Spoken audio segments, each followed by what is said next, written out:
चंद्र की जय। प्रणवं पवन कुमार खलवन पावक ज्ञान घन जासु हृदय आगार। बसहि राम तर चाप धर जय जय सीताराम।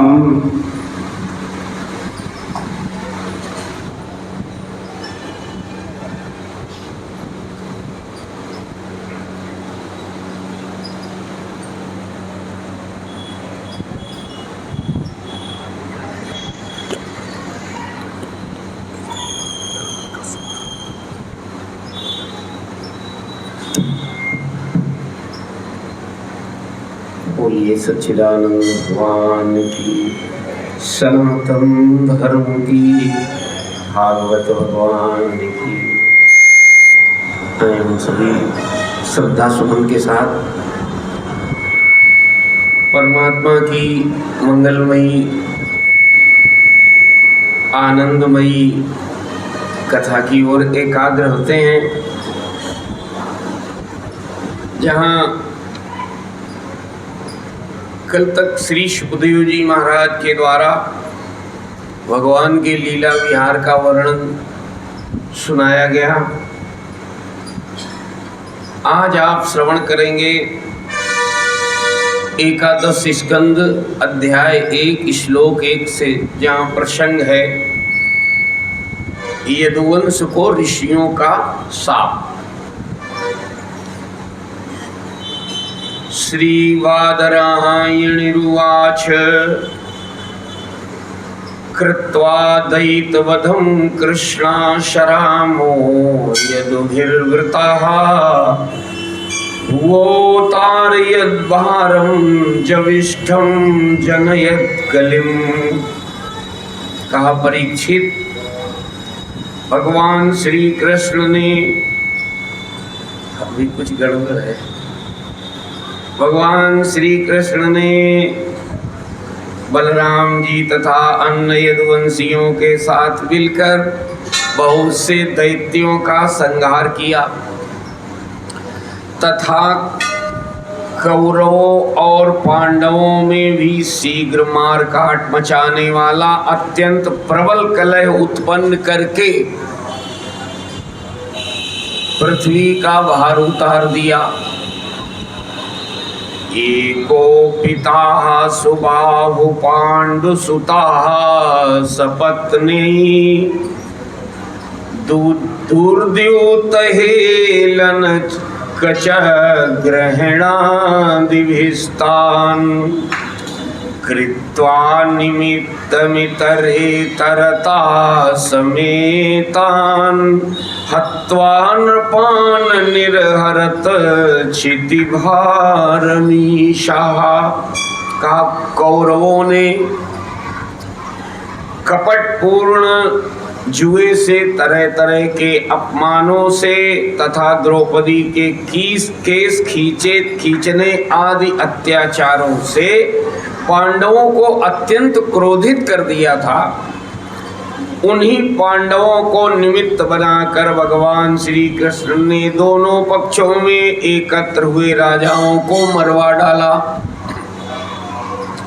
और इस प्रकार पृथ्वी का भार हल्का कर दिया था। माने जो अत्याचारी राजा थे, धरती पर भार स्वरूप हो गए थे, भगवान ने उनको हटवा दिया इस तरह से।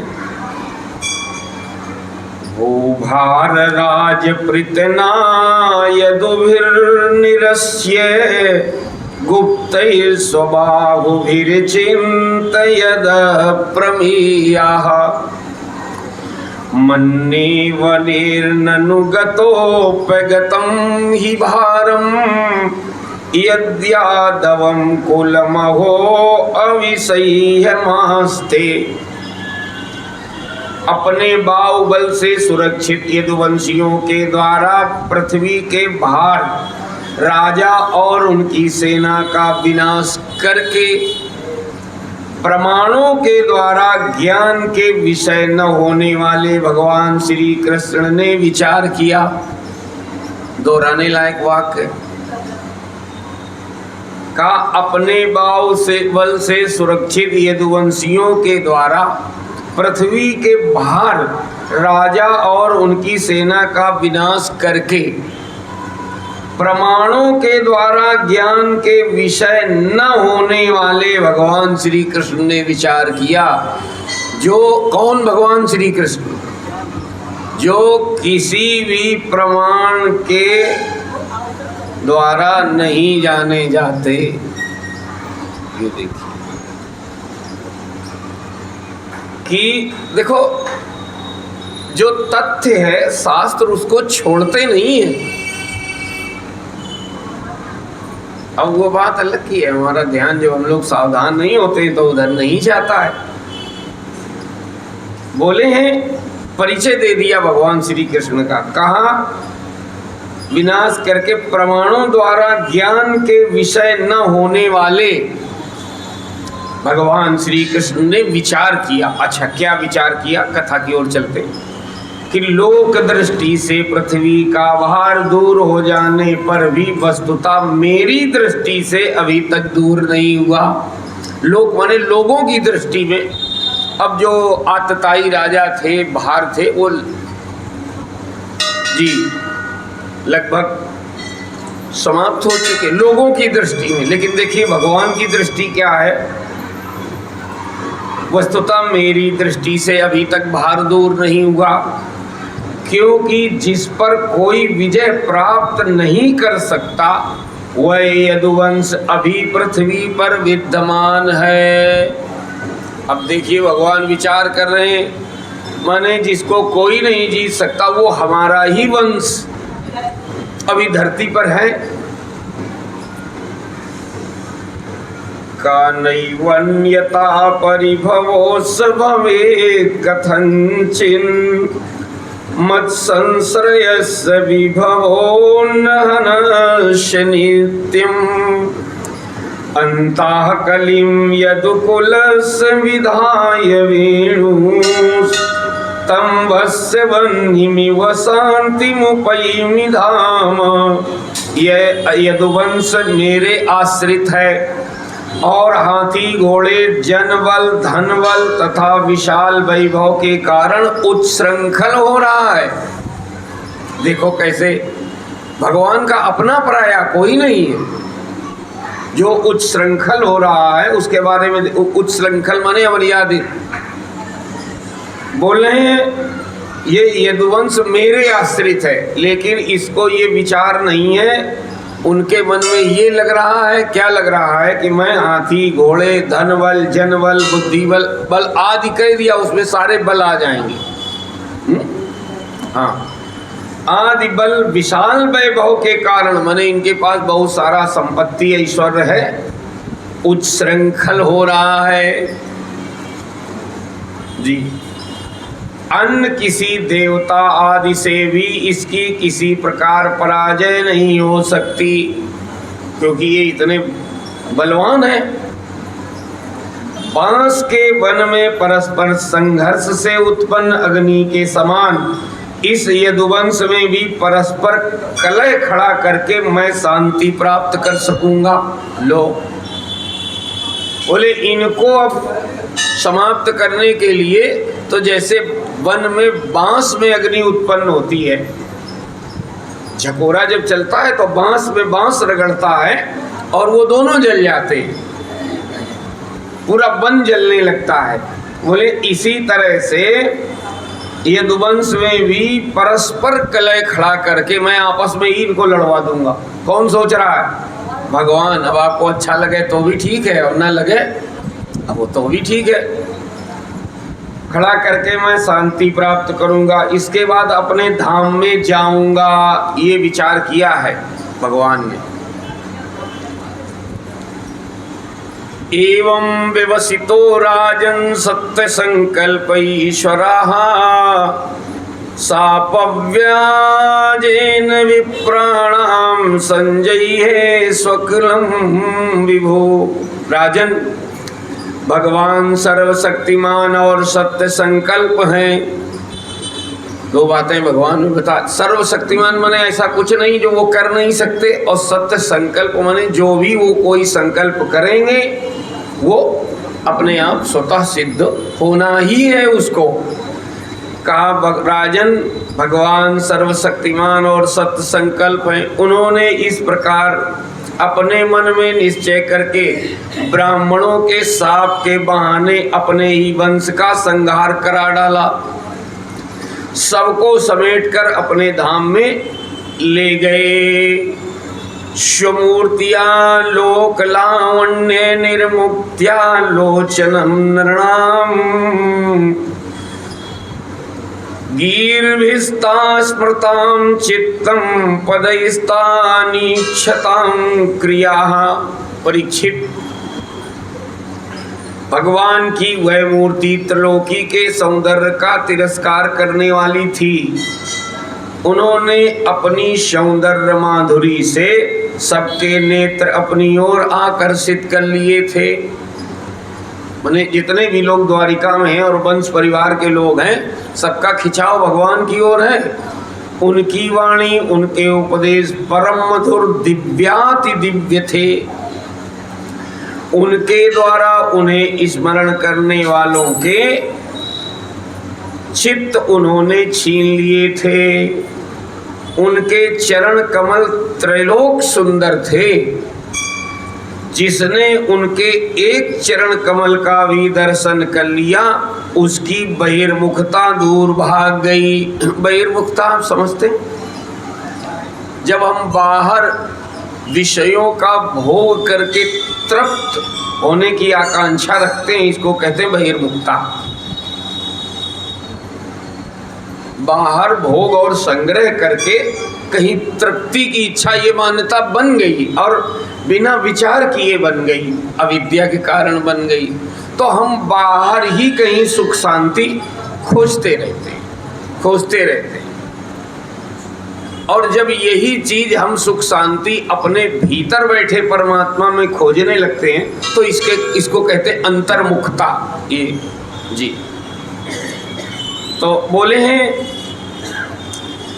कहा जिसने उनके मने भगवान के एक चरण चिन्ह का भी दर्शन कर लिया, उसकी बहिर्मुखता दूर भाग गई। वह कर्म प्रपंच से ऊपर उठकर उन्हीं की सेवा में लग गया। उन्होंने अनायास ही पृथ्वी में अपनी कीर्ति का विस्तार कर दिया, जिसका बड़े बड़े सुकवियों ने बड़ी ही सुंदर भाषा में वर्णन किया है।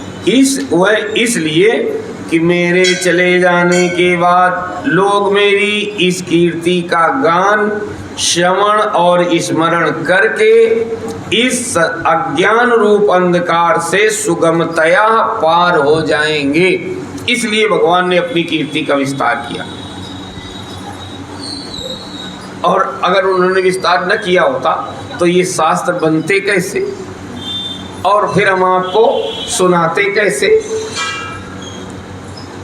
जो भगवान का जो मुख्य उद्देश्य है धरती पर आने का जी, उसमें एक महत्वपूर्ण बात यह है कि भगवान लीला करके ऐसा शास्त्रों की रचना करा देते हैं, तो जब उनका अवतार काल नहीं होता है तब भक्त वही सुन करके, पढ़ करके, गायन करके अपना कल्याण कर लेते हैं। कहा इसलिए कि मेरे चले जाने के बाद लोग मेरी इस कीर्ति का गान, श्रवण और स्मरण करके इस अज्ञान रूप अंधकार से, अज्ञान रूप अंधकार तो आप समझ ही रहे होंगे, क्यों आए हैं, क्या करना है, जो हम कर रहे हैं उससे कहाँ पहुँच रहे हैं, कुछ अता पता नहीं। सब भागे जा रहे हैं, हम भी भागे जा रहे हैं। 60-70 साल चले गए, कहाँ गए कोई विचार ही नहीं है इस पर। कितना बचा है, किस तरह खर्च करना है, कोई चिंतन नहीं है इस बात पर। किस बात पर? अपने आयु पर कोई विचार नहीं है। इसलिए इसको अंधकार कहते हैं। अंधकार है ना कि वहाँ चारों ओर घूम रहा है, पता ही नहीं क्या हाथ में पड़ जाए, कहाँ जाना है कुछ अता पता ही नहीं, जा रहे हैं। इसको भटकना बोलते हैं, अंधकार बोलते हैं।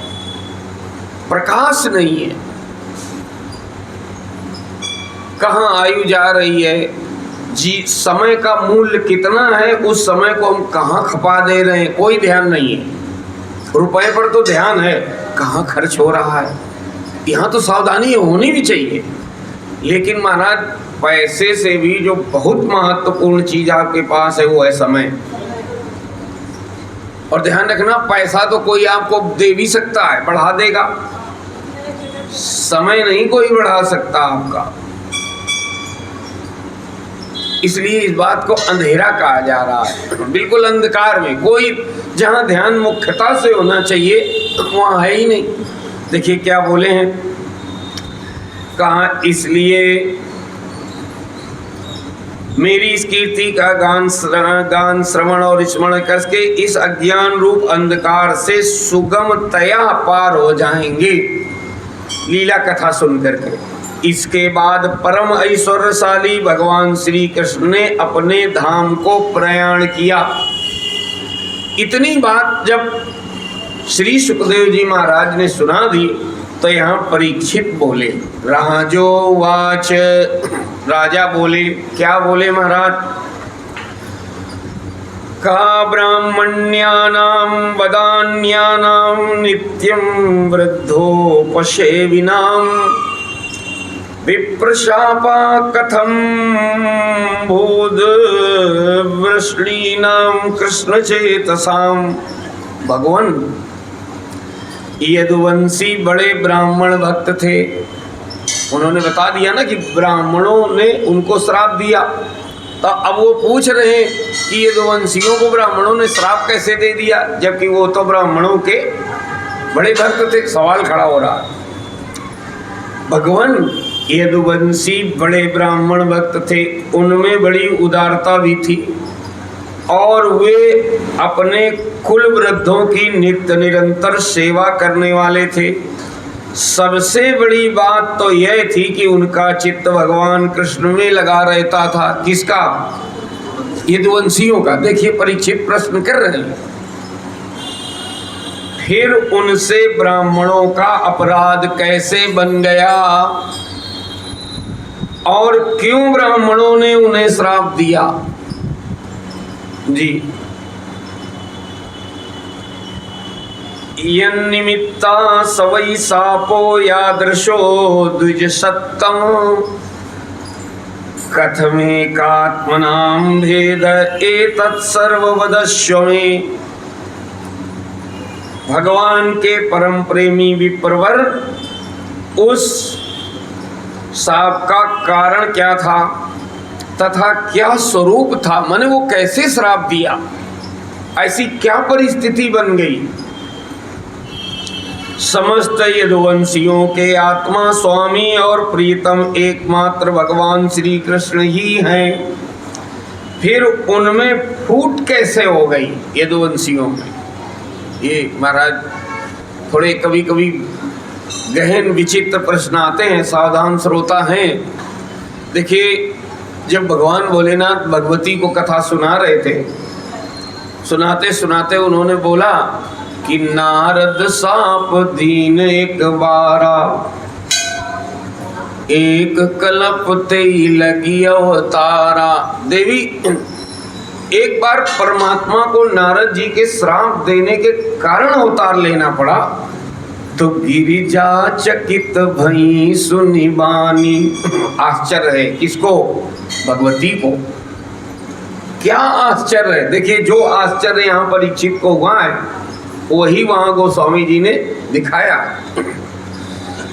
देखो यहाँ परीक्षित आश्चर्य में है कि ऐसे यदुवंशी और ऐसे ब्राह्मण और उनमें फूट कैसे पड़ी और श्राप कैसे हुआ। देखिए, गिरिजा चकित भई सुनि बानी। क्या आश्चर्य हुआ भगवती को कि नारद विष्णु भगत पुनि ज्ञानी।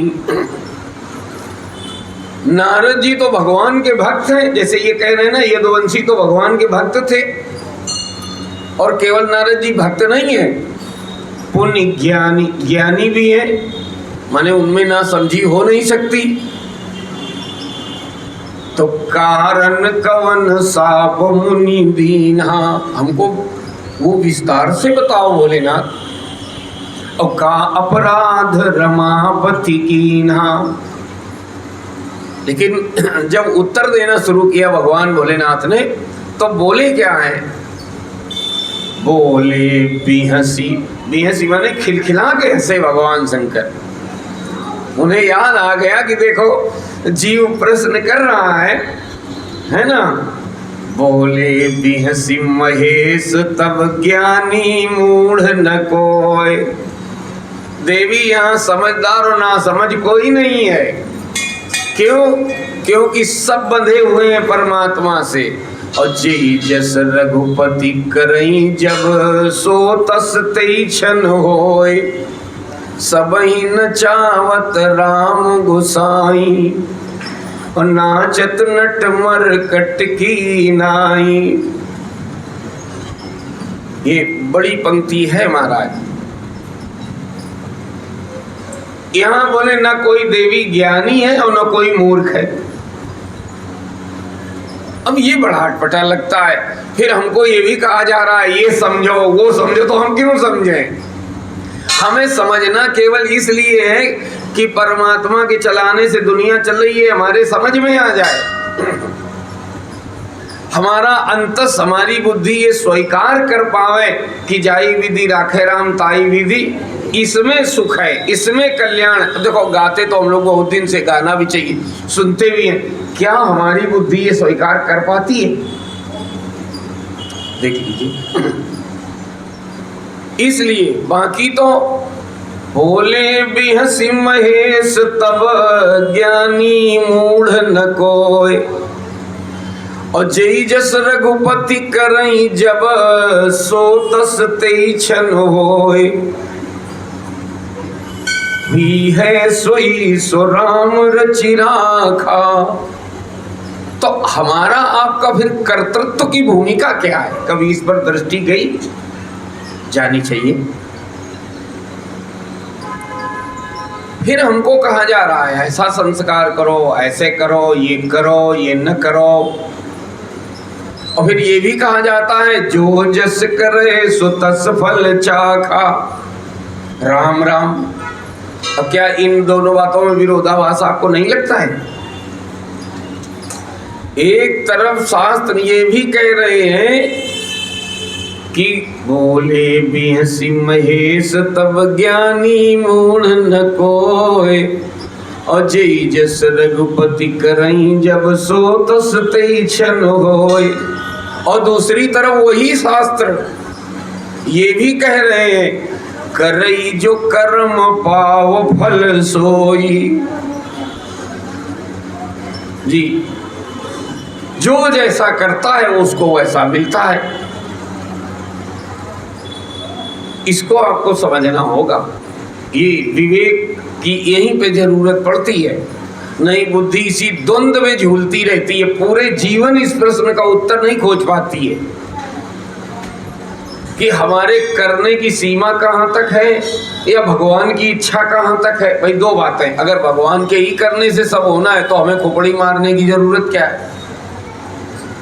अगर हमारे ही कर्तव्य से सब कुछ होना है तो फिर भगवान को लड्डू और बर्फी और पूजा क्यों? ये बड़ा सवाल है महाराज। इसका उत्तर हम आप जिस दिन अपनी बुद्धि को दे पाएंगे उस दिन एक बड़ा परिवर्तन होगा। और अगर आप ध्यान से आप देखो तो दोनों में विरोधाभास लगता है। और भगवान तो लीला बार बार करते हैं।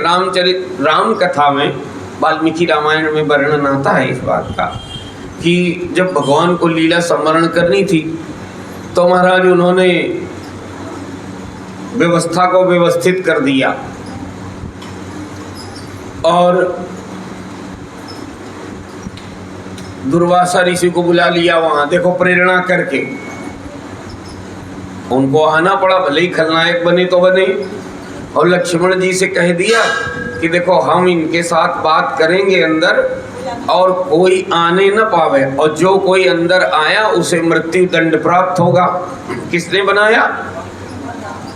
जी नहीं, किसी और से बात कर रहे थे भगवान राम। अभी याद आया किसी को आवे तो मदद करो, हैं? काल से, हाँ काल से बात कर रहे थे अंदर, कहा कोई आने न पावे तो लक्ष्मण जी को नियुक्त कर दिया महाराज। हुआ यूं कि वो लक्ष्मण जी पहरे पर थे और वो दुर्वासा ऋषि उसी समय आ गए।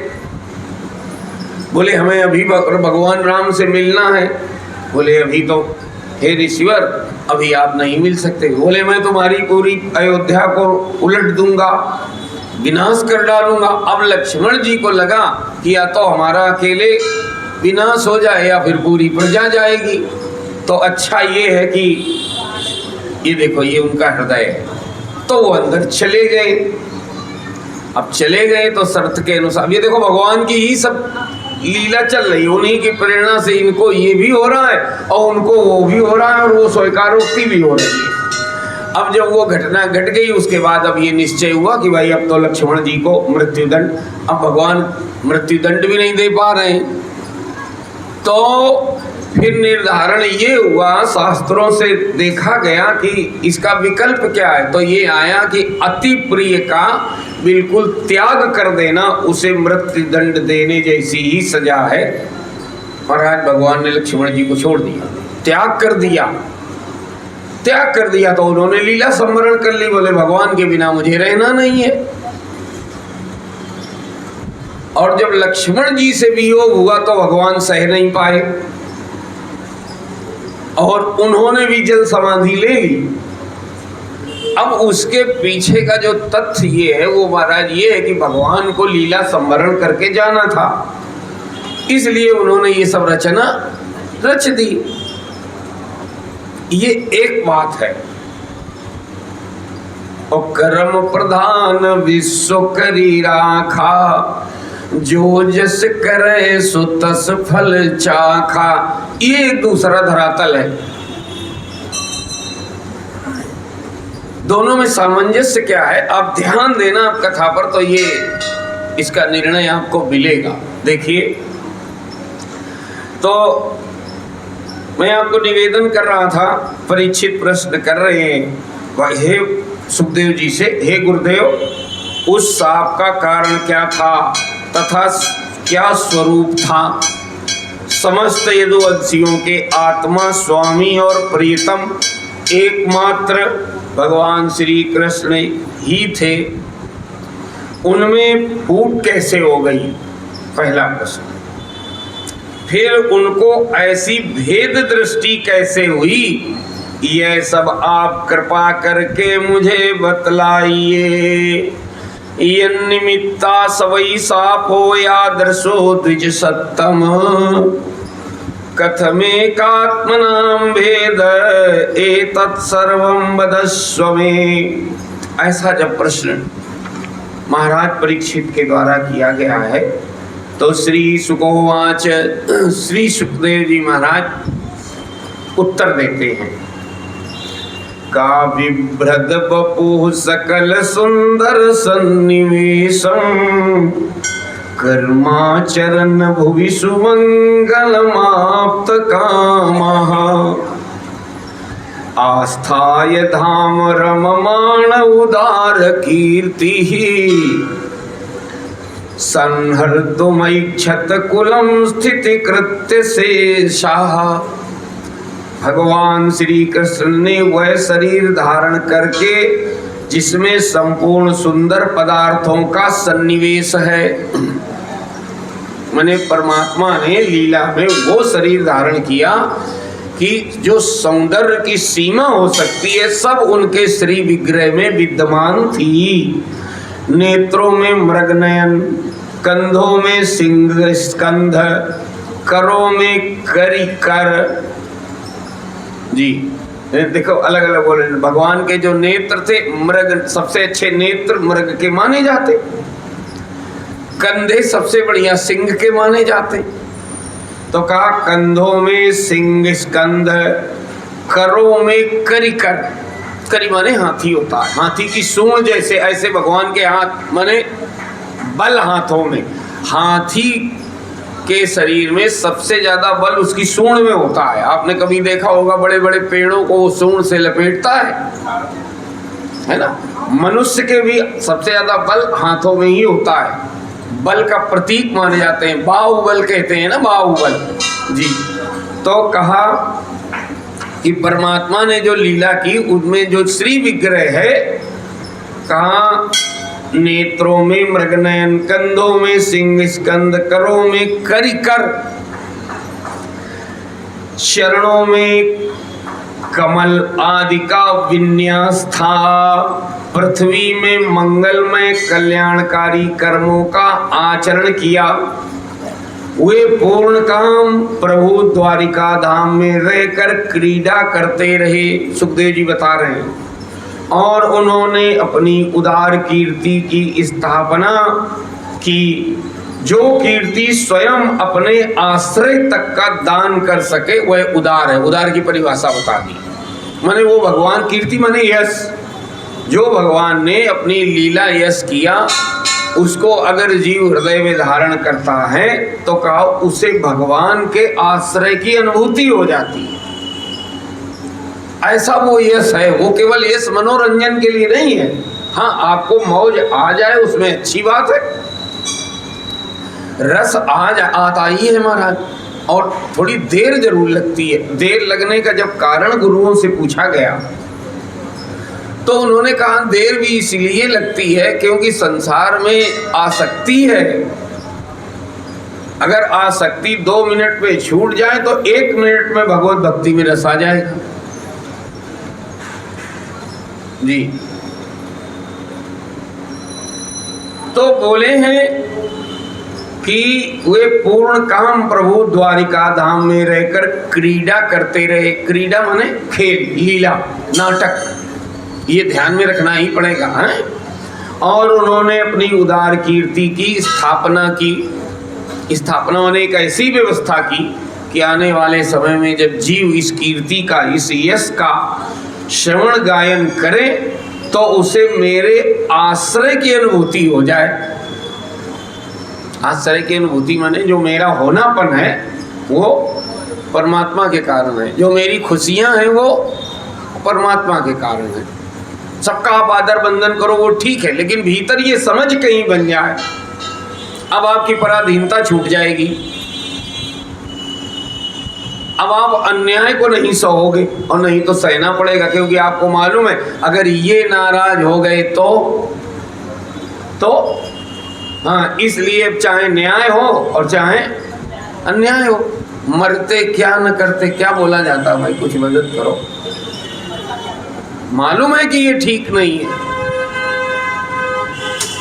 और जब तक जीव को भगवत आश्रय की अनुभूति नहीं होती, ध्यान रखना, तब तक उसके जीवन में पराधीनता रहेगी।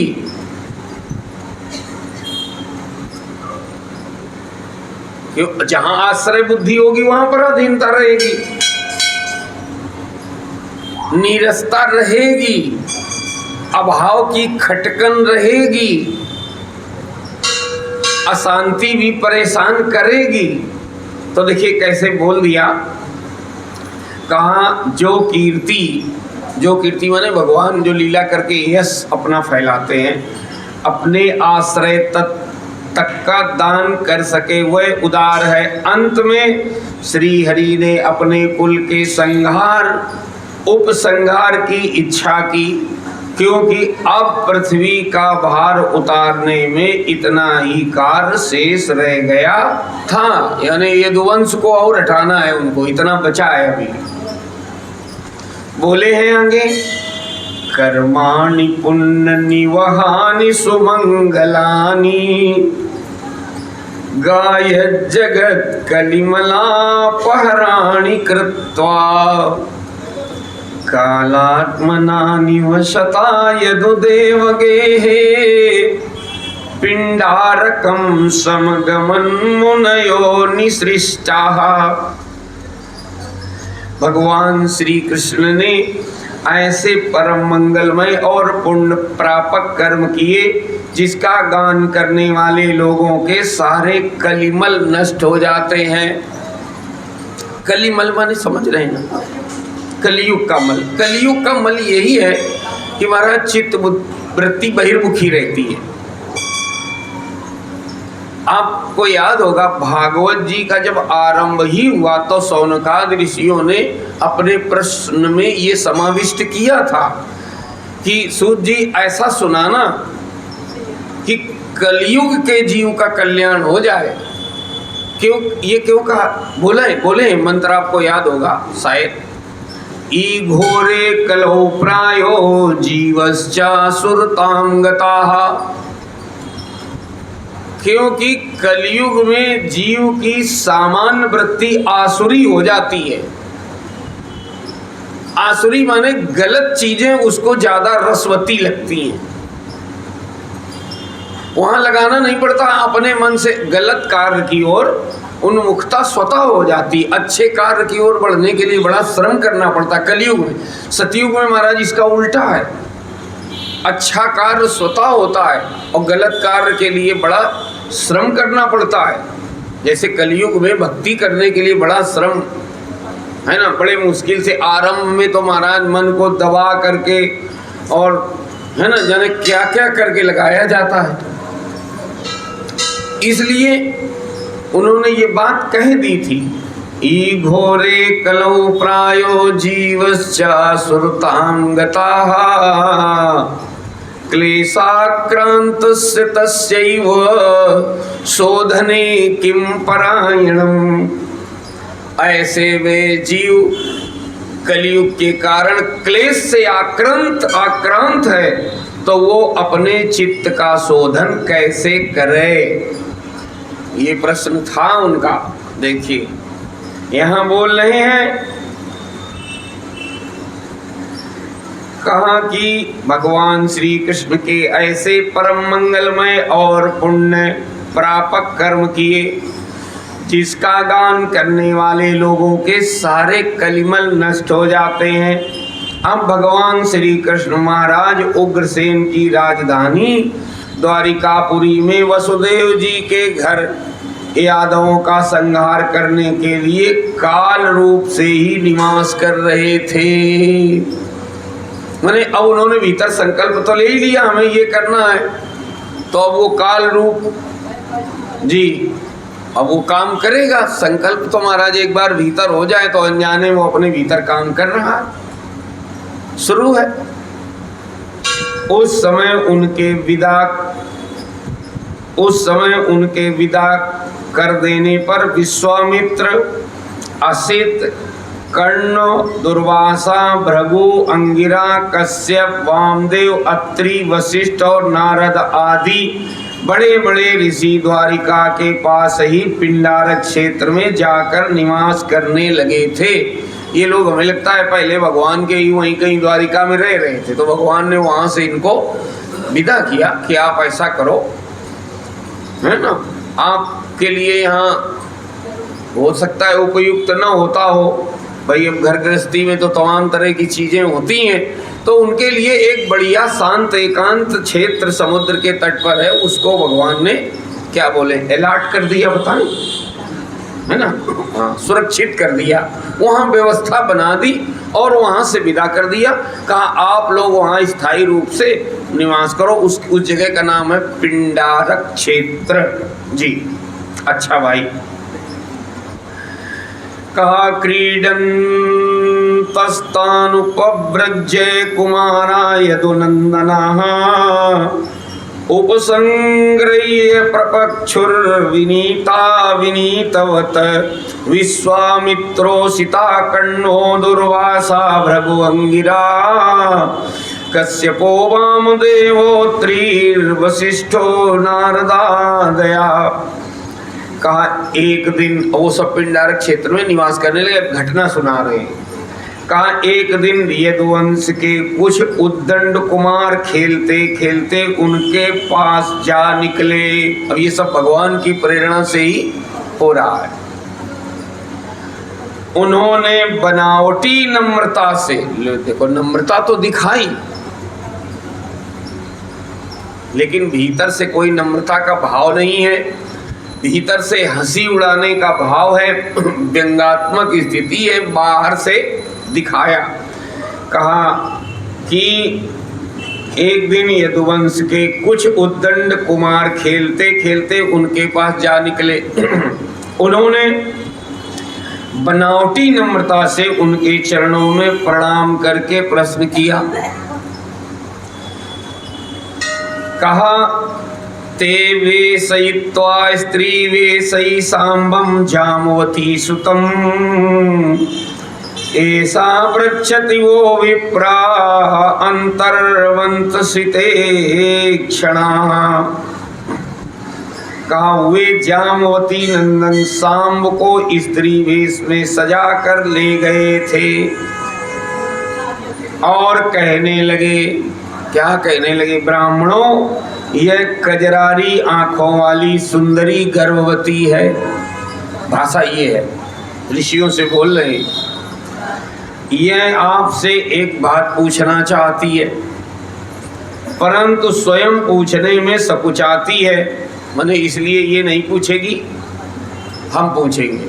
ये कहें, आप लोगों का ज्ञान अमोघ अबाध है, आप सर्वज्ञ हैं जी। इसे पुत्र की बड़ी लालसा है और अब प्रसव का समय निकट आ गया है। आप लोग बताइए, ये कन्या जनेगी या पुत्र? ये प्रश्न किया है उन ऋषियों ब्राह्मणों से। कहा, एवं प्रलब्धा मुनया तानुचु कुपिता रप जनिष्यति वो मंदा मुसलम कुलनाशनम। परीक्षित, जब उन कुमारों ने इस प्रकार ऋषि मुनियों को धोखा देना चाहा, तब वे भगवत प्रेरणा से क्रोधित हो उठे, क्योंकि वे अद्वैत में प्रतिष्ठित रहते थे ऋषि मुनि।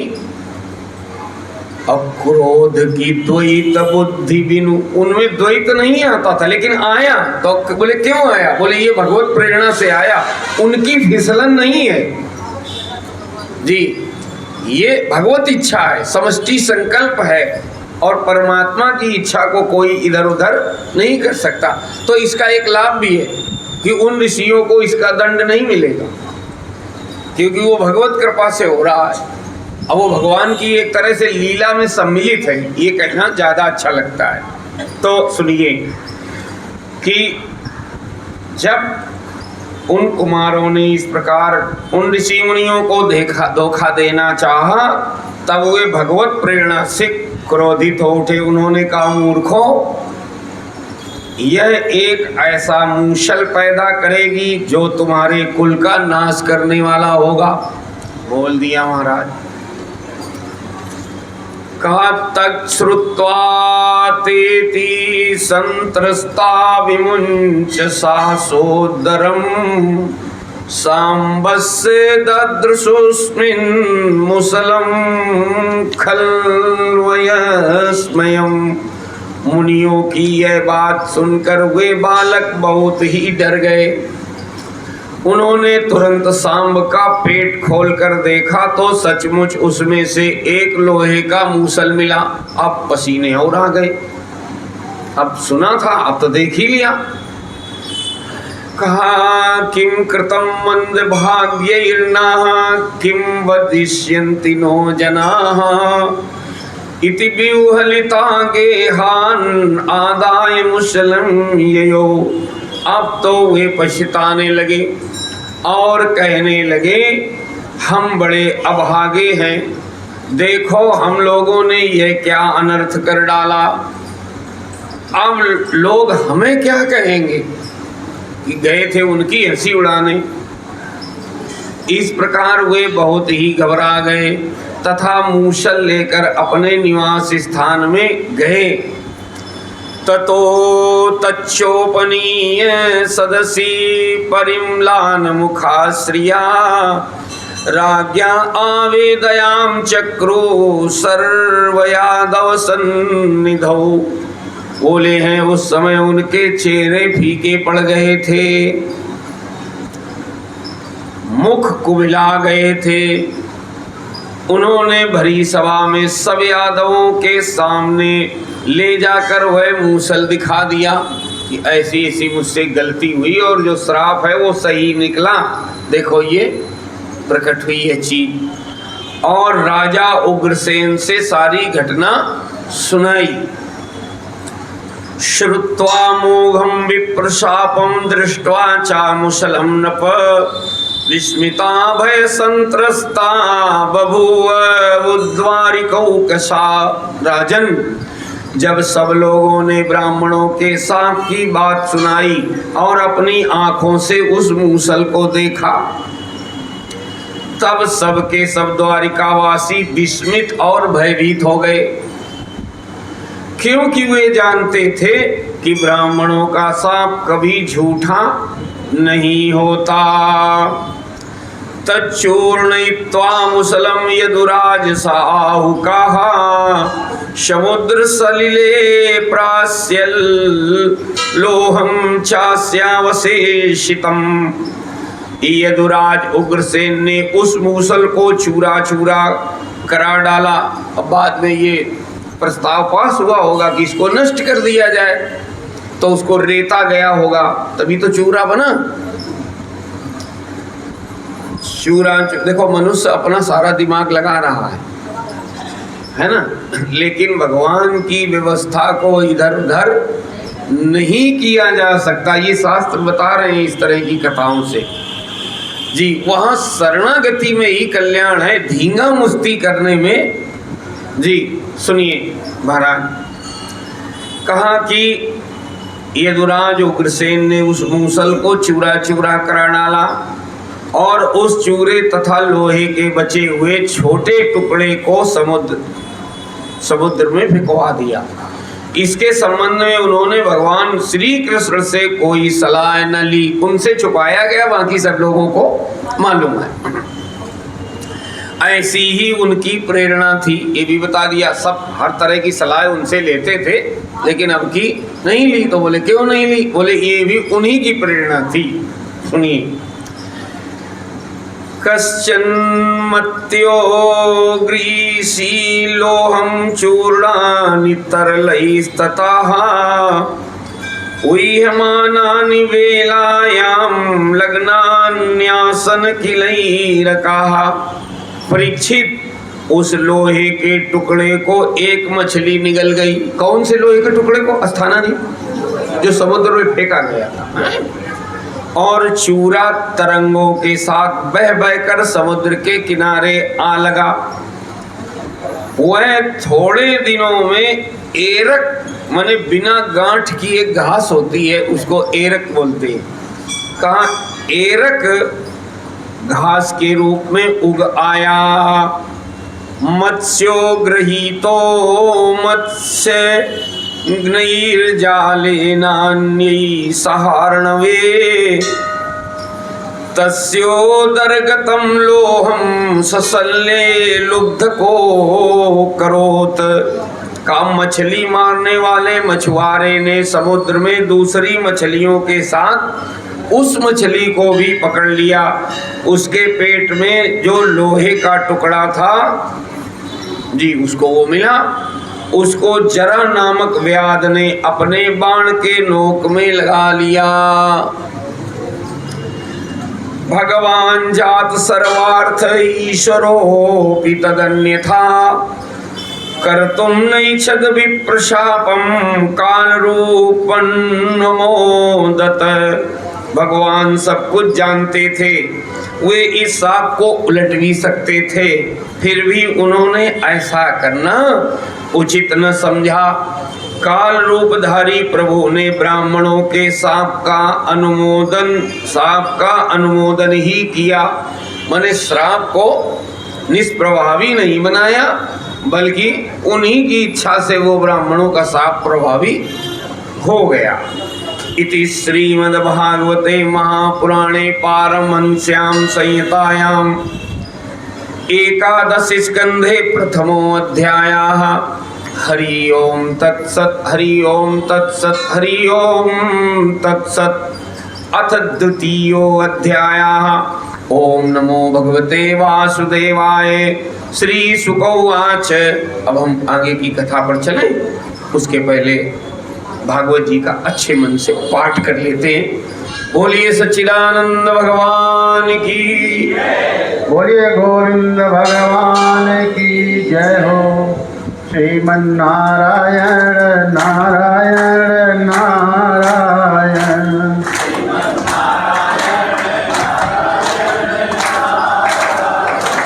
श्रीमन्नारायण नारायण नारायण।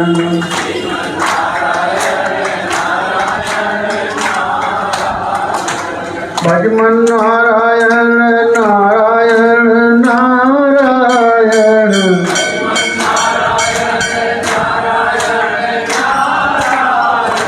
श्रीमन्नारायण नारायण नारायण।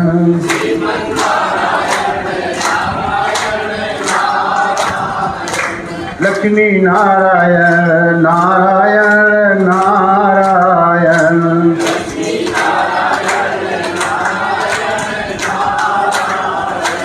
बद्री नारायण नारायण नारायण।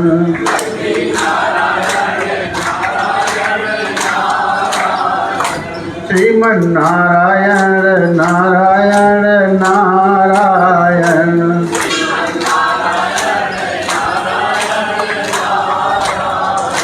भजमन नारायण नारायण नारायण।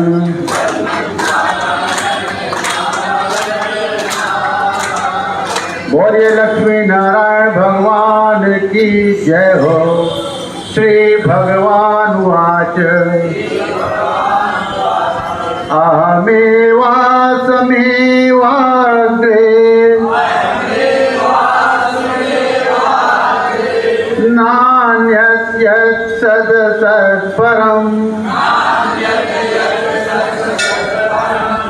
पश्चादहं यदेतच्च यो वशिष्येत सोऽस्म्यहम्। प्रीत्यर्थं यत् प्रतीयेत न प्रतीयेत चात्मनि तद्विद्यादात्मनो मायाम्। यथा भासो यथा तमः यथा महान्ति भूतानि भूतेषु चावचेष्वनु प्रविष्टान्यप्रविष्टानि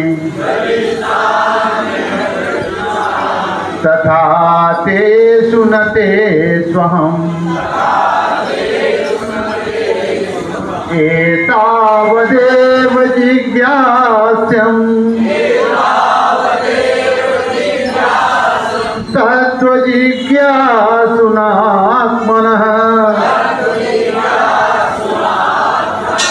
अन्वयव्यतिरेकाभ्याम्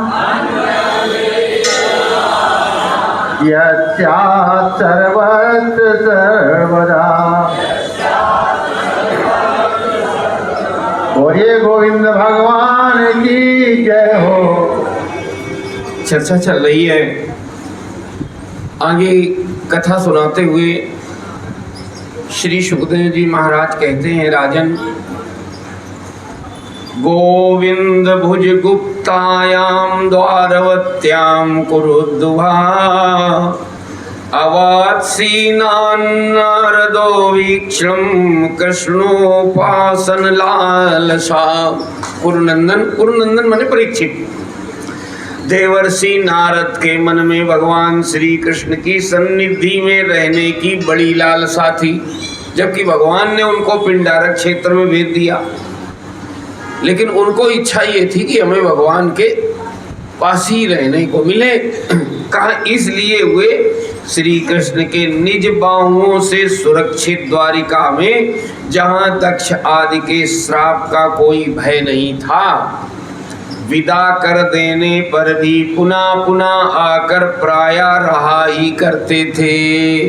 माने वो पिंडारक क्षेत्र से द्वारिका और द्वारिका से पिंडारक घूम घूम करके वहीं आया जाया करते थे।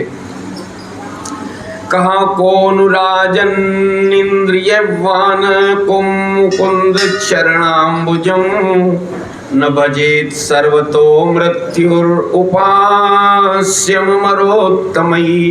राजन, ऐसा कौन प्राणी है जिसे इंद्रियां तो प्राप्त हों और वह भगवान के ब्रह्मा आदि बड़े बड़े देवताओं के भी उपास्य चरण कमलों की दिव्य गंध, मधुर मकरंद रस, अलौकिक रूप माधुरी, सुकुमार स्पर्श और मंगलमय ध्वनि का सेवन न करना चाहे। तभी तक ऐसा है जब तक उसे स्वाद नहीं लगा है। लग गया तो आप बार बार शास्त्रों में कथा सुनते हैं कि जिसको लग गया वो दुनिया की का अपमान सह लेगा, विपत्ति सह लेगा, निर्धनता सह लेगा, लोगों की बेरुखी सह लेगा, संबंधों का विरोध सह लेगा। प्रहलाद जी ने पिता का विरोध सहा जी, मीराबाई ने ससुराल वालों का विरोध सहा, लेकिन वो फिर रस को नहीं छोड़ पाए जी। और बाकी जितने रस हम लोग पकड़ते हैं, उनको पकड़ के रखना चाहते हैं, उनका फिर भी छूटना तय है। ये अंतर है भगवत रस में और विषय रस में। आगे सुनिए महाराज कि स्पर्श और मंगलमय ध्वनि का सेवन करना न चाहे, क्योंकि वह बेचारा प्राणी सब ओर से मृत्यु से ही घिरा हुआ है। इतना बताने के बाद तमेकदा तु देवर्षि वसुदेवो गृहागतम अर्चितम सुखमासीनम अभिवादेदम ब्रवीत। एक दिन की बात है, अरे सुखदेव जी कह रहे इस तरह से भगवान ने एक तरह से लीला संवरण करने की व्यवस्था तो बना ली, सब पूरा सिस्टम। इधर कुछ लोगों का भी तरन तारण होना है, कुछ लोगों का कल्याण होना है। तो वो बता रहे हैं कि एक दिन की बात है। अब नारद जी तो आते जाते रहते हैं, आते जाते रहते हैं।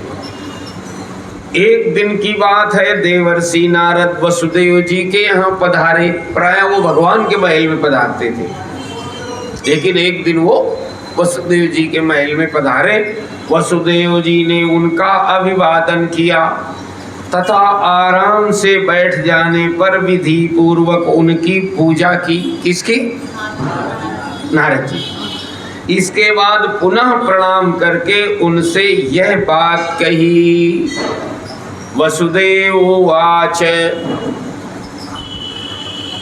कहा भगवन् भगवतो यात्रा स्वास्थ्ये सर्वदेहिनां कृपणानां यथा पित्रोर उत्तम श्लोक वर्णनाम।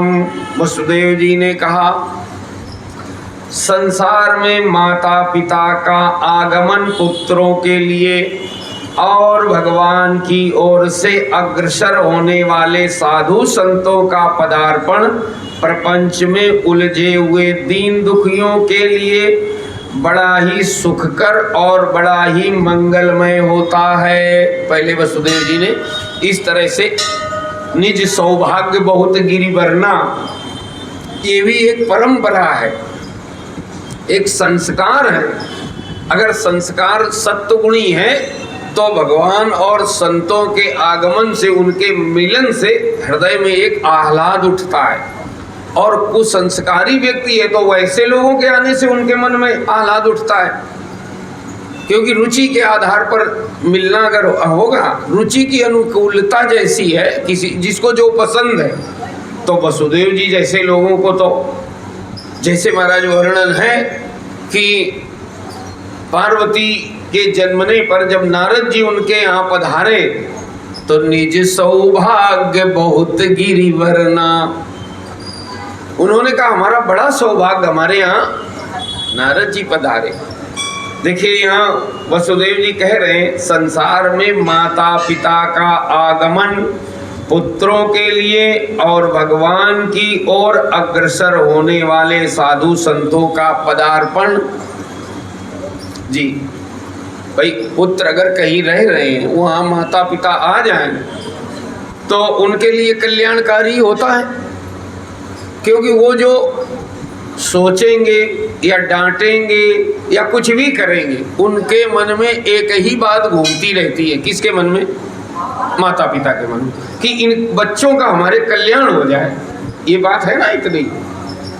चाहे वो जब कुछ करने लायक नहीं होते तब भी उनके हृदय में एक बात ये बड़ी जोर से मथती रहती है कि किसी तरह से हमारे बच्चों का कल्याण हो जाए। देखिए कैसे बता रहे हैं, बोले इसी तरह से संतों के मन में भी ये बात उमड़ घुमड़ करती रहती है कि जिसके भीतर थोड़ी सी भी श्रद्धा है, थोड़ी सी भी भक्ति है, उसका कल्याण होना चाहिए। ये प्राकृतिक है, ये भगवान की ओर से व्यवस्था है कि परमात्मा माता पिता को ऐसा ही हृदय देते हैं। लेकिन वहाँ और यहाँ में अंतर है, वो केवल अपनी संतान के बारे में सोचते हैं, लेकिन संत सबके बारे में सोचते हैं। हेतु रहित जग जुग उपकारी, तुम तुम्हार सेवक असुरारी। गोस्वामी जी ने लिखा, प्रभु दो ही तो हेतु रहित हैं। हेतु रहित माने उनका कोई कारण नहीं है, उनका स्वभाव ही है कि वो कथा ही सुनाएंगे, असुविधाओं में जी लेंगे। लेकिन भगवान ने उन्हें बनाया ही ऐसा है कि और कोई चीज उनको पसंद नहीं आएगी। जी, काम वो वही करेंगे, तो वो स्वाभाविक है। अब जब भगवत गुणानुवाद करेंगे तो जो सुनेगा तो उसका कल्याण होना तो स्वाभाविक है। ये स्वाभाविक वृत्ति है, इसमें प्रयत्न नहीं है। स्वाभाविक माने क्या? जो सहज होती है, जिसमें प्रयत्न नहीं है, जी, उसको स्वाभाविक बोलते हैं। तो संतों का स्वाभाविक गुण होता ही यही है कि वो सबका कल्याण हो, सब लोग सुखी हो, सब भगवान की ओर मुड़ जाएं। तो वो यही प्रयास करते रहते हैं हमेशा, जो मिलेगा उसको कुछ न कुछ भगवान की बात सुनाएंगे और कोशिश यही होगी कि ये भी उधर मुड़ जाएं तो इनका भी कल्याण हो जाए। देखिए वसुदेव जी कैसे बोल रहे हैं, संसार में माता पिता का आगमन पुत्रों के लिए। जी, पुत्र समझे या न समझे वो अलग बात है ना, और संस्कारी है तो उसे बड़ी खुशी है। अब अगर आपका अनुभव है, मेरा भी है, कि माता पिता के पास होने से एक आश्रय की अनुभूति, छाया की अनुभूति तो होती ही है, नहीं होती है? ऐसा लगता है कि नहीं अभी कोई नहीं। तो सुनिए, कहा है संसार में माता पिता का आगमन पुत्रों के लिए और भगवान की ओर से अग्रसर होने वाले, माने ये भगवत प्रेरणा से ही मिलते हैं, होने वाले साधु संतों का पदार्पण प्रपंच में उलझे हुए दीन दुखियों के लिए बड़ा ही सुखकर और बड़ा ही मंगलमय होता है। दो बातें होती हैं उनके आने से, एक तो सुखकर और दूसरा मंगलमय। मंगलमय माने कल्याणकारी, उत्थान की ओर। कई बार कल्याणकारी माने बाह्य समृद्धि तो होती है लेकिन सुख नहीं होता है। लेकिन संतों का अगर आदर होने लग जाए और संत भगवत प्रेरणा से आने लग जाए तो उस घर में ये दोनों चीजें होती हैं। बोले हैं कि कहाँ भगवान की ओर से अग्रसर होने वाले साधु संतों का पदार्पण प्रपंच में उलझे हुए, क्योंकि महाराज अब घर गृहस्थी और कलियुगी प्राणी हो तो न चाहते हुए भी बुद्धि, जोर से बोलो बहन जी, प्रपंच में वो उलझ ही जाती है, चाहे कुछ भी करो। तो कह रहे हैं उलझे हुए दीन दुखियों के लिए बड़ा ही सुखकर और बड़ा ही मंगलमय होता है। परंतु भगवान वसुदेव जी कह रहे हैं, किससे? नारद जी से, आप तो स्वयं भगवन्मय भगवत स्वरूप हैं, आपका चलना फिरना तो समस्त प्राणियों के कल्याण के लिए ही होता है। आगे बोले, भूतानां देवचरितं दुःखाय च सुखाय च सुखायैव हि साधूनां त्वादृशामच्युतात्मनां। देवताओं के चरित्र भी कभी कभी प्राणियों के लिए दुख के हेतु तो कभी सुख के हेतु बन जाते हैं, परंतु जो आप जैसा भगवत प्रेमी पुरुष है, जिनका हृदय प्राण जीवन सब कुछ भगवानमय हो गया है, उनकी तो प्रत्येक चेष्टा समस्त प्राणियों के कल्याण के लिए ही होती है। आगे वसुदेव जी कह रहे हैं, भजन्ति ये यथा देवान देवा अपि तथैव तान् छायेव कर्म सचिवाः साधवो दीनवत्सलाः। का जो लोग देवताओं का जिस प्रकार भजन करते हैं, देवता भी परछाई के समान ठीक उसी रीति से भजन करने वाले को फल देते हैं, क्योंकि देवता कर्म के मंत्री हैं, अधीन हैं, परंतु सत्पुरुष दीनवत्सल होते हैं। सत्पुरुष माने संत पुरुष, दीनवत्सल माने देखो जी, जिनको लगता है कि मेरा कोई है नहीं, तो संत पुरुषों के मन में ऐसी करुणा उठती ही रहती है कि इनका कल्याण होना चाहिए। तो कहा कि परंतु सत्पुरुष दीनवत्सल होते हैं, अर्थात जो सांसारिक संपत्ति एवं साधन से भी हीन है उन्हें अपनाते हैं। उनके मन में ये करुणा जाग ही जाती है भगवत प्रेरणा से, और उनकी जागी हुई करुणा को पूरा भगवान करते हैं जी।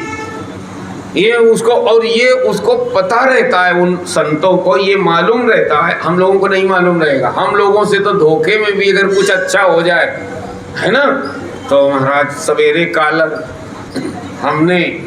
हम ये जादू जानते हैं, हमारे पास ये चमत्कार है, ना भी हो तो भी जी। लेकिन जो शास्त्रों ने देखिए पैमाना खींचा है, अगर संतत्व है सच में भगवत भक्ति, तो उसे अच्छी तरह से मालूम है कि अगर कुछ अच्छा हो रहा है तो ये भी परमात्मा की ओर से ही हो रहा है।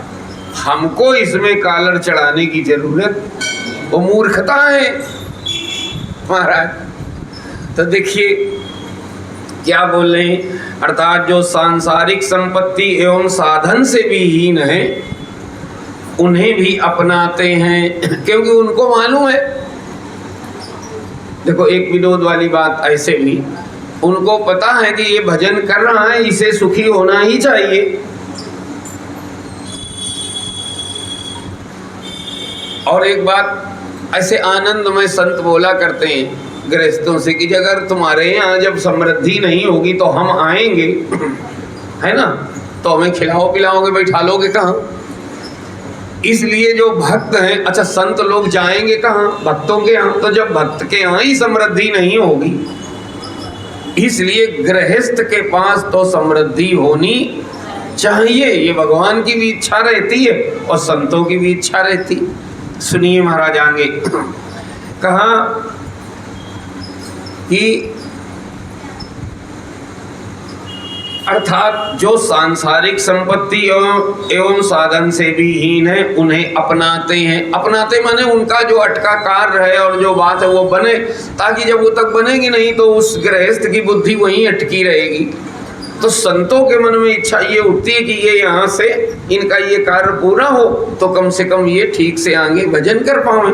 देखो आगे वसुदेव जी क्या बोल रहे हैं, ब्रह्मन् तथापि प्रक्षामो धर्मान् भागवतान् तव यान् श्रुत्वा ये श्रद्धया मर्त्यो मुच्यन्ते सर्वतो भयात्। ब्रह्मन माने सुखदेव जी महाराज की ओर बोल रहे हैं, यद्यपि हम आपके शुभागमन और शुभ दर्शन से ही कृतकृत्य हो गए हैं, तथापि आपसे उन धर्मों के साधनों के संबंध में प्रश्न कर रहे हैं। वसुदेव जी बोल रहे हैं, किससे? नारद जी से प्रश्न कर रहे हैं, जिनको मनुष्य श्रद्धा से सुन भर ले। ये देखिए अलग से शब्द आया है, आप बाहर क्या सुने हो हमें नहीं पता, लेकिन शास्त्र क्या बोल रहे हैं?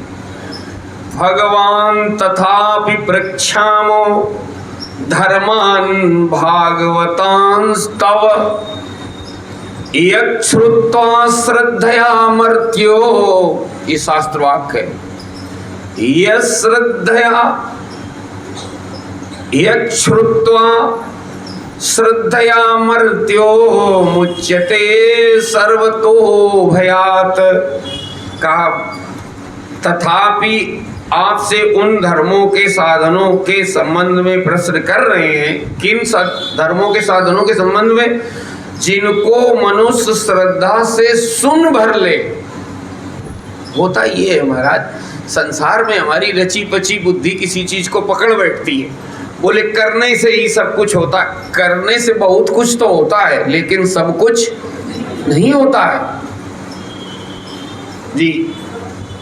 पैसा सब कुछ नहीं है, बहुत कुछ तो है, स्वीकारो उसको, बहुत कुछ है। क्योंकि महाराज संसार में अगर आपके पास पैसा नहीं है तो ध्यान रखना, संसार में आपकी गिनती नहीं की जाएगी। अगर संसार में गिनती कराने की इच्छा हो तो आपको पहले समृद्धशाली होना पड़ेगा जी। क्योंकि लोग कह ही देते हैं पैसा है कुछ ऐसी चीज, शास्त्र नहीं कह देते, लोग कह देते। जैसे हम बोल रहे हैं, भैया आपको ऐसे ही सुनना। बोलिए हनुमान जी महाराज की। कौन सी बात कौन बोल रहा है ये भी महत्वपूर्ण है।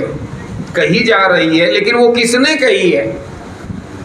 क्या बोलते हैं लोग? पैसा है कुछ ऐसी चीज है, हाँ, ईश्वर से थोड़ा 19-20। सुना है आपने? हमने सुना है। विनोद की बात है, कह ये रहे थे कि महाराज पैसा बहुत कुछ तो है, लेकिन सब कुछ नहीं है। सब कुछ अगर जीवन में पैसा हो जाएगा तो अनर्थकारी हो जाएगा जी। देखिए यहाँ क्या कह रहे हैं, हम निवेदन आपको ये कर रहे थे, संसार में रची पची बुद्धि ये मान बैठती है क्या कि करने से ही सब कुछ होता है। करने से माने तो फिर आप इसको ऐसे लो। अगर ये वाली समझ है, किसी कोई अगर आपसे पूछे क्या कर रहे हो तो आप क्या कहोगे? कथा सुन रहे हैं। तो कथा सुनना भी तो करना ही है इन अर्थों में। माने हमारी दृष्टि प्रायः स्थूल को पकड़ बैठती है, तो वो श्रवण को बड़ा हल्का समझती है। बोले सुनने से क्या होगा? अच्छा थोड़ा बहुत बन भी जाए तो 2-4 आवारा ज्यादा कठोर हो रहा है। अश्रद्धालु अगर मिल जाए तो महाराज वो बनी बनाई श्रद्धा को और बिगाड़ डालेंगे। लेकिन शास्त्र क्या कह रहे हैं वो आप सुनिए। कहा ब्रह्मन, वो वसुदेव जी बोले नारद जी से, यद्यपि हम आपके शुभागमन और शुभ दर्शन से ही कृतकृत्य हो गए हैं, तथापि आपसे उन धर्मों के साधनों के संबंध में प्रश्न कर रहे हैं जिनको मनुष्य श्रद्धा से सुन भर ले। महाराज सुनने में अगर ईमानदारी हो जाए ना तो उसके पीछे का तथ्य ये है कि करने भी आप लगोगे, पक्का है। बहुत सारी चीज ऐसी है जो हम आपको अभी सुनावें, वो आपके अंदर ऊर्जा उत्पन्न हो जाएगी और आप कुछ करने लगोगे। प्रैक्टिकल नहीं करेंगे, है ना? 2-4 शब्द सुनावें, आप करने लगोगे सुनने की जगह। तो सुनने में ही तो, सुनने से ही तो करने में आप उतर गए, है ना? देखो जब बाहर कोई व्यक्ति किसी को अपशब्द बोलता है तो बूढ़े आदमी में भी बल आ जाता है। जो बेंत लिए बिना चल नहीं सकता था ना, वो बिना बेंत के पत्थर उठा के दौड़ पड़ता है। देखा है कभी आपने कि नहीं देखा? हाँ, और ऐसा बोलना शुरू करेगा कि घंटों नहीं रुकता है, तो लोग कह देते वैसे तो बोल नहीं पाते हो। ये ऊर्जा का, अरे ये ऊर्जा सुनने से आ गई है, प्रकट हो गई। और भले वो नकारात्मक है वो अलग बात है, तो आप उसको सकारात्मक पक्ष से समझ लो। यहाँ देखिए यहाँ सुखदेव जी महाराज क्या वसुदेव जी क्या कह रहे हैं कि अब मैं आपसे मुनिवर ऐसे कुछ प्रश्न पूछना चाहता हूँ जिनको मनुष्य श्रद्धा से सुन भर ले, लेकिन सुनने में एक चीज उन्होंने जोड़ दी है, क्या? श्रद्धा से। श्रद्धा माने उसमें सत्य बुद्धि करके सुन भर ले तो इस सब ओर से भयदायक संसार से मुक्त हो जाए। अहम किल पुरानंतम प्रजार्थो भुवि मुक्तिदम अपूजयम न मोक्षाये मोहितो देव मायया। पहले जन्म में मैंने, अब देखो वो प्रश्न करने जा रहे हैं यहाँ से, बहुत महत्वपूर्ण विषय अब ये 2-3 दिन चलने वाला है। जिसको श्रद्धा से सुन भर लिया जाए, ये तो उन्होंने बता ही दिया ना, तो वो कल्याणकारी हो जाता है उतना ही में। अब उस विषय को उठा रहे हैं, पहले प्रश्न कर रहे हैं। तो अगर प्रश्न हमारे समझ में आ जाएंगे तो फिर महाराज उत्तर जो है वो आपको रस भी देगा और हमारी आपकी बुद्धि में टिक भी जाएगा, रुक भी जाएगा। कहा है पहले जन्म में मैंने मुक्ति देने वाले भगवान की आराधना तो की थी। अब पूर्व जन्म में चले गए, कौन? वसुदेव जी। मुक्तिदाता प्रभु की मैंने तपस्या आराधना की थी, परंतु इसलिए नहीं कि मुझे मुक्ति मिले। तो किस लिए की थी बता रहे। मेरी आराधना का उद्देश्य था कि मुझे पुत्र रूप में प्राप्त हो। कौन? भगवान। उस समय मैं भगवान की लीला से मुग्ध हो रहा था, इसलिए मेरा ये उद्देश्य था। तपस्या तो मैंने तब भी की थी। आगे सुनिए। यथा विचित्र व्यसनात् भवद्भिर्विस्यतो भयात् मुच्चे में आज सैवान्धा तथा ना साधि शुभ्रत।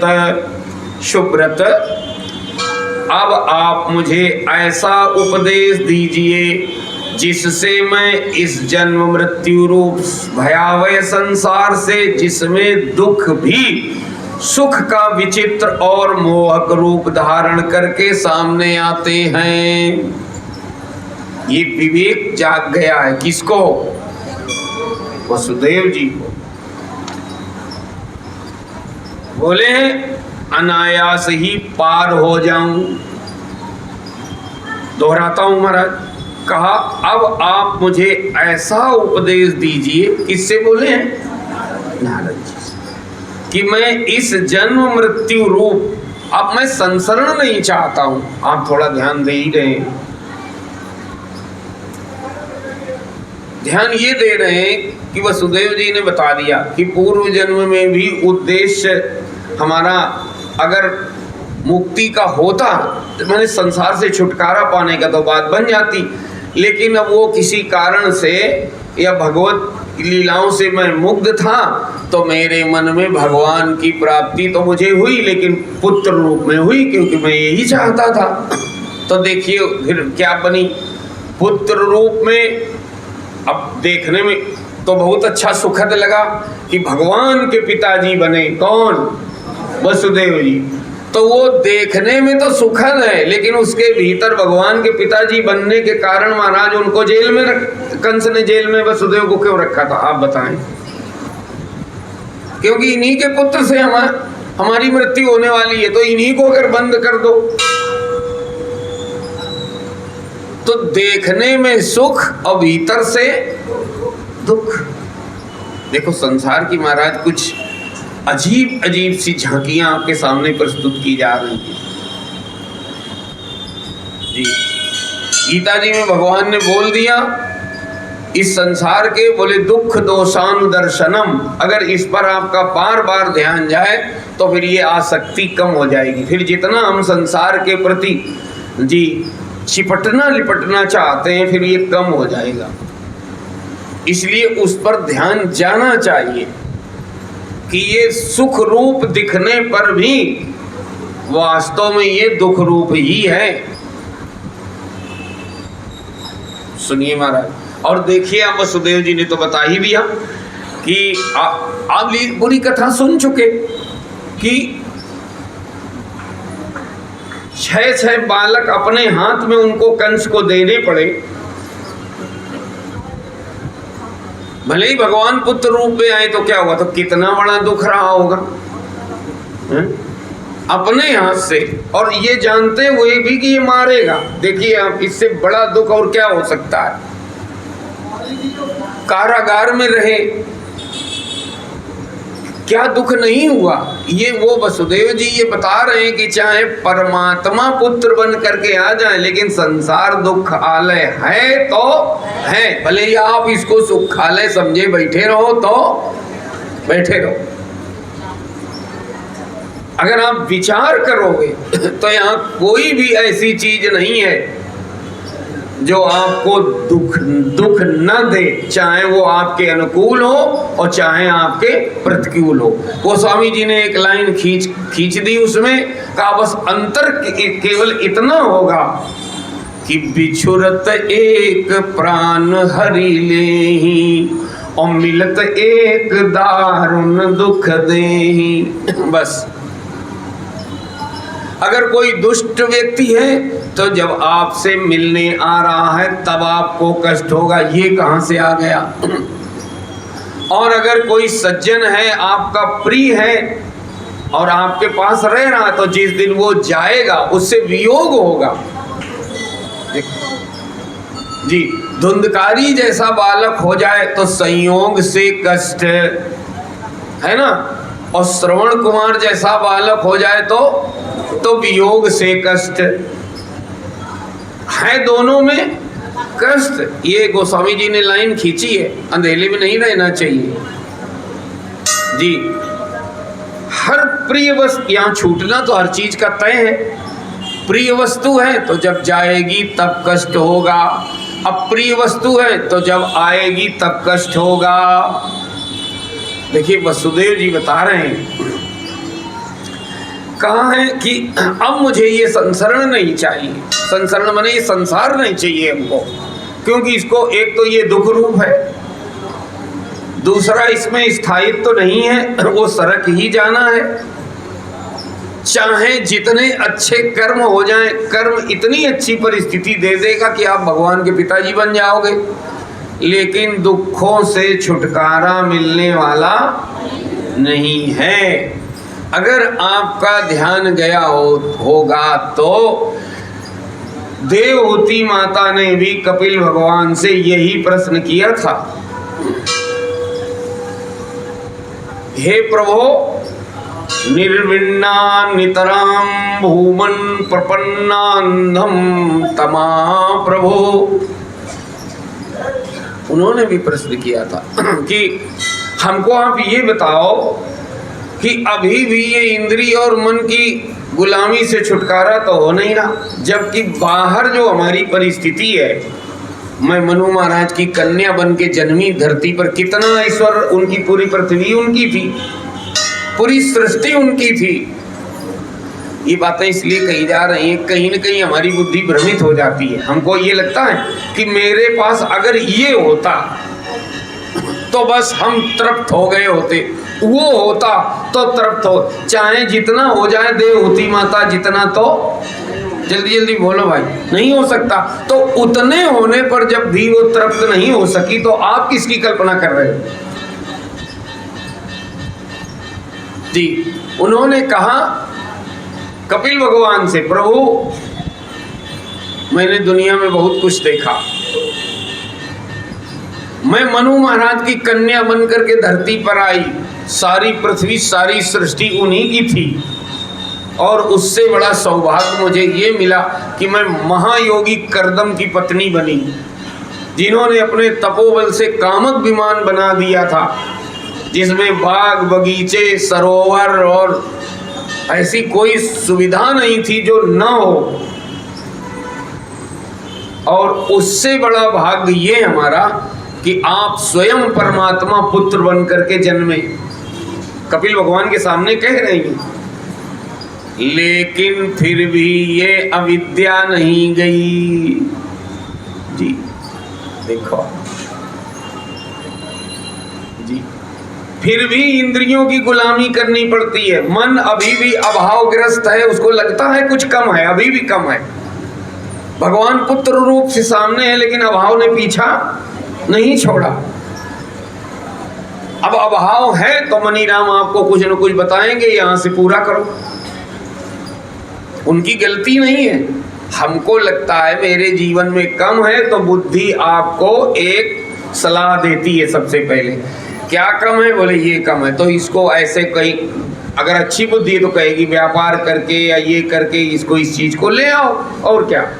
तो मन उसमें फिर ऑप्शन खड़े करता है, इसका विकल्प ये भी है, इसका विकल्प ये भी। ये सब नियम निबद्ध है जो हमारे आपके भीतर चला। ये नहीं सोचना ऐसे ही मन भाग रहा है या बुद्धि ऐसे ही संकल्प कर, ऐसे ही नहीं कर रही है। नहीं, लोग कई बार कह देते मन का तो ठिकाना ही नहीं है, आप समझते नहीं हो, ठिकाना तो है, वो नियम निबद्ध है। कहीं आपने अनजाने में उसको दिशा निर्देशन किया हुआ है,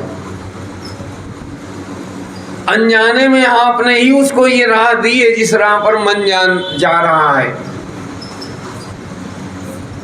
नियम के बाहर कोई चीज यहां हो ही नहीं सकती, क्योंकि परमात्मा की व्यवस्था में कोई नियम भंग कर दे ये संभव नहीं है। तो मैं आज ये निवेदन कर रहा था कि देवहूति माता ने भी वहां कपिल भगवान से प्रश्न यही किया कि इतना कुछ प्राप्त होने के बाद भी अभाव नाम की चीज जीवन में जाती नहीं है। इंद्रियों की गुलामी, मन की गुलामी अभी भी करनी पड़ती है। अब हमको ये गुलामी न करनी पड़े, इसलिए आप वो उपदेश कीजिए जी जिससे भीतर से तृप्ति का अनुभव हो जाए। जब आवे संतोष धन, फिर किसी धन की लालसा नहीं रहती, नहीं तो तब तक लालसा बनी रहेगी, वो छुटकारा नहीं होगा उससे। इसी को कहते हैं बंधन। और भीतर से वो संतोष का प्राकट हो गया तो इसको कहते हैं मुक्ति जी। तो आए, वसुदेव जी ने क्या कहा है, कहा अब आप मुझे ऐसा उपदेश दीजिए जिससे इस जन्म मृत्यु का भयावह, संसार में जो सबसे बड़ा है भय बहुत प्रकार के है ना। कहीं बीमार हो जाने का भय, कहीं उनके चले जाने का भय, कहीं नौकरी छूट जाने का भय, कहीं किसी के नाराज हो जाने का भय, लेकिन जो सबसे बड़ा भय है वो है मृत्यु का। हम मर न जाए कहीं। तो लोग कही देते हैं जान है तो जल्दी जल्दी भाई बोलो, जान है। तो वसुदेव जी अब क्या चाहते हैं कि मैं इस जन्म मृत्यु रूप भयावह संसार से, जिसमें दुख भी सुख का विचित्र और मोहक रूप धारण करके सामने आते जी, और आप अपनी कसौटी पे कस सकते हो। जहां आपको मोहकता आकर्षण दिखाई देता होगा और सुख दिख रहा होगा, वो आपने सुख ले लिया है, तो ध्यान रखना दुख से आपको कोई बचा नहीं सकता। ये संसार की कुछ सच्चाइयां हैं। अब आप इसको अपनी कसौटी पे कसना, थोड़ा अकेले में चिंतन करके। कहा कि सुब्रत अब आप मुझे ऐसा उपदेश दीजिए जिससे मैं इस जन्म मृत्यु रूप भयावह संसार से, जिसमें दुख भी सुख का विचित्र, विचित्र माने हम समझ नहीं पाते हैं, हमारे जीवन में वो घुस जाता है, स्थान ले लेता है हमारी बुद्धि में और मोहक रूप धारण करके सामने आते हैं, अनायास ही पार हो जाऊं। अब नारद जी इस पर क्या उपदेश करते हैं वो सब चर्चा महाराज आप कल